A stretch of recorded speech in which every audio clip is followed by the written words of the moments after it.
From your universe, it would look like a black hole. Yes. Are we ready to be gods? Now, suppose that you came upon this equation and unleash it and give the world the kind of power you're talking about, godlike power. Wouldn't you think twice or three times before you said, hey, I got it? See, what is the hallmark of science?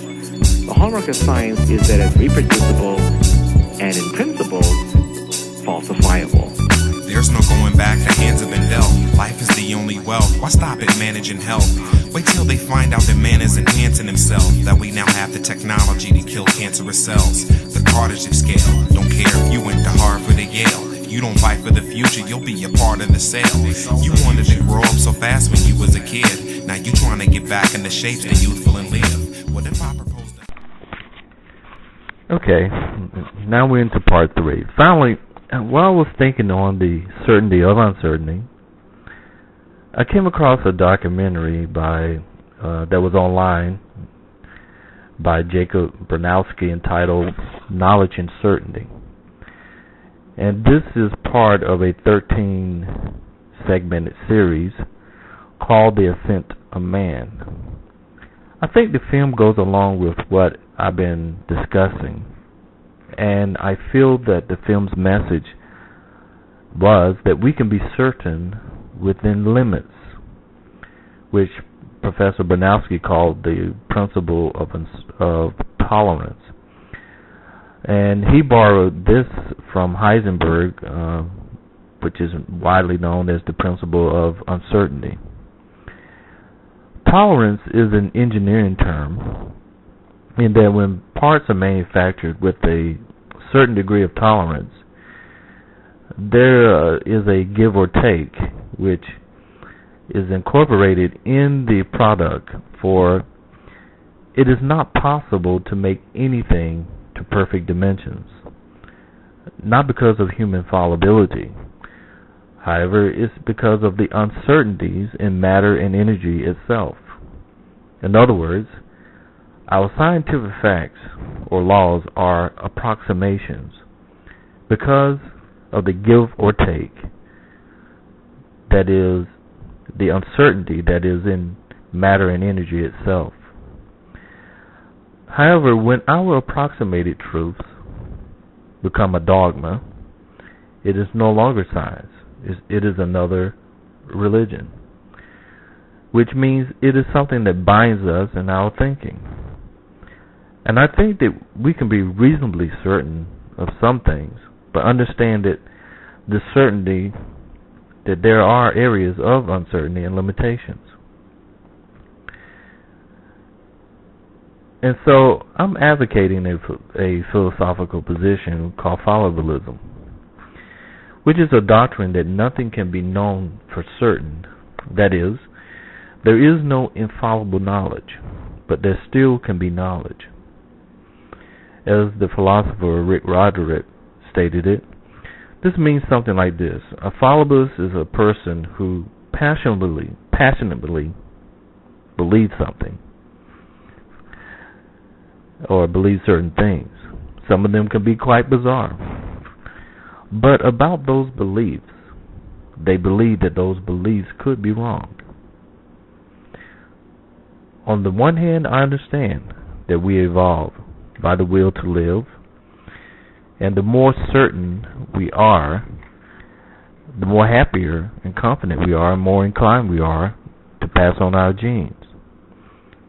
On the other hand, arrogance, or thinking that we are infallible, is dangerous, because if matter and energy, the very foundation of all that we know, is uncertain, then the only certainty is the certainty of uncertainty.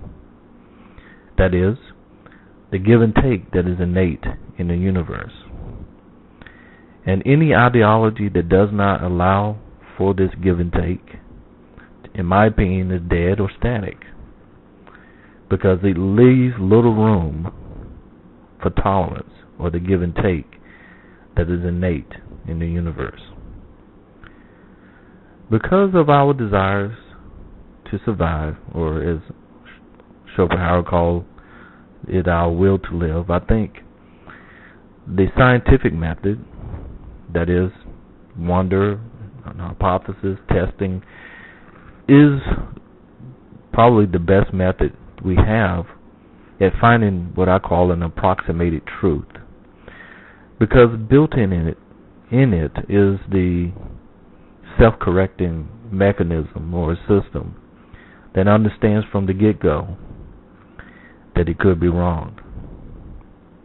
So in summary, I think the evolutionary drive to pass on our genes, or what we call the will to live, necessitates the creation of certainty in order for life to continue. But our need for certainty needs also to be open to an hypothesis, or at least the idea that we could be wrong. And I think that the best way to always have this feeling of uncertainty is through critical thinking, which includes, to me, the Socratic and scientific methods. And because built in that is always questioning, is always a way of trying to improve or to find an answer to a question that arises. And in other words, it all boils down to this: I know that I don't know. And I think it's okay to say that you don't know, because life is uncertain. I think, in my opinion, it's like we are trying to read, or we're trying to know the answers before we live the answers to a certain extent. And I think that life is about living and finding the answers as you go, and understanding that the answers that you find, or the way you think about it, could be wrong. And then I think that as long as you are open to that possibility, you always have room for growth, room for understanding, and room for uncertainty. Well, this is all I got to say, and this is the end of part 3. And if you like what I said, subscribe, leave a comment, and let me know what you think. And as I always say, think about it. This is Black Socrates. Peace.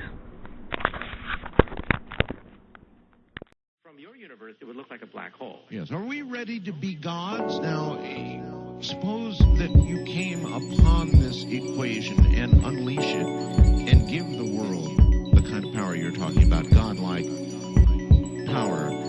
Wouldn't you think twice or 3 times before you said, hey, I got it?